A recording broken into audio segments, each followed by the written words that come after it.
What's up, guys? It's Saturday, August 10th, 2024. I want to give you a tour of my job site. Just before I pour concrete, here I am. I'm also in the video. Let's start with the string line level. I've put a level line and it is at the height where I want my final height of my deck to ultimately sit. I've got 6 total piers for the main deck. Here's one with a round sonotube form set up on it. So this might be the first one that I'll pour concrete.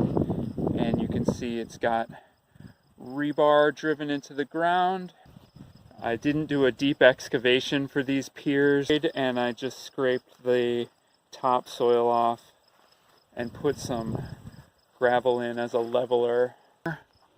4 of these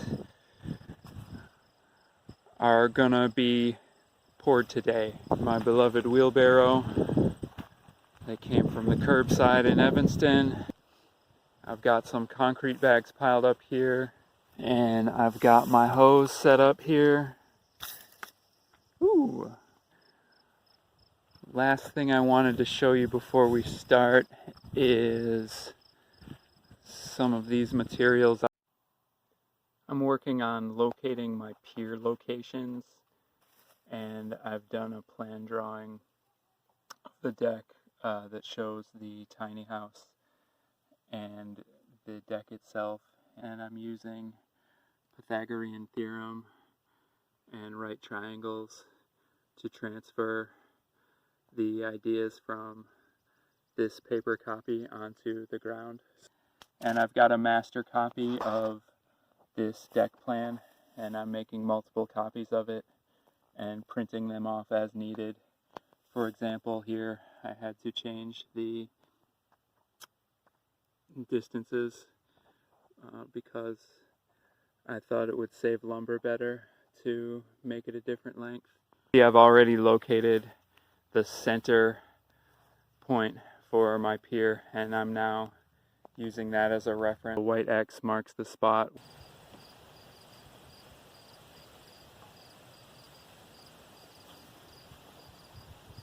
Hey, jumping right ahead till later in the afternoon, I've got 2 of my 4 objective piers poured for the day, so I've got my work process flowing. That's karma. Fantastic deck build. I take it in stride. Given that concrete dust is harmful to one's health, I'll go ahead and pull my mask up and start cutting into these.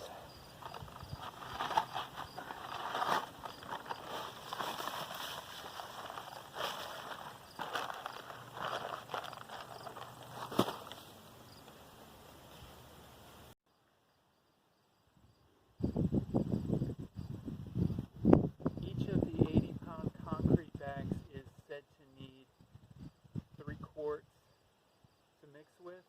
So here is my estimated 3/4 of a gallon. And because I put 2 bags into this wheelbarrow, I'm going to do that twice.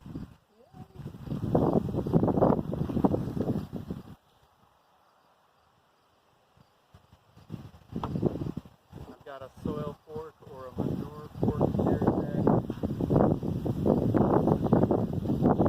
does the trick.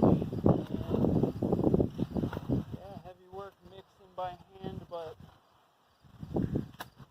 fortunately this is a small enough project that it's feasible. It's only 3 p.m. on a Saturday in August in Sheboygan County, Wisconsin. Woohoo!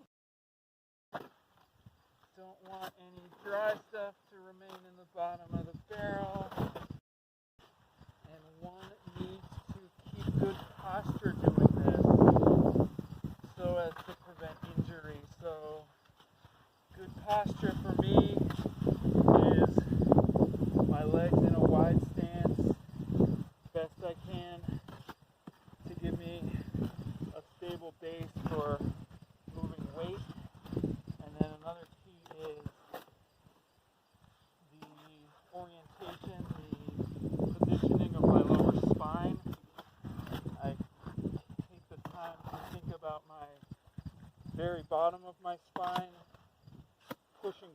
it into space in a dense form. So I have a scrap 4x4 that I'm mainly using.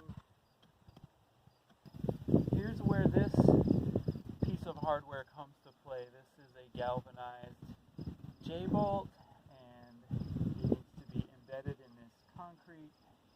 I'm using a string here to just give me a rough idea of the center line of the individual piers that are going to be supporting a given beam. So I need to pick this up and let it kind of fall J-bolt into the concrete, and it needs to sit up high enough. Okay, last one to fill, also the shortest one to fill, which is lucky. This one is only 14 inches tall. Others were 16 and 18, and because I just felt a raindrop on my nose, certainly would like to accomplish this under dry conditions. These are the 4 that will have hardware connections, and then hang up my girders, my beams, and on top of that, my deck floor joist frame. The J-bolt comes into play here.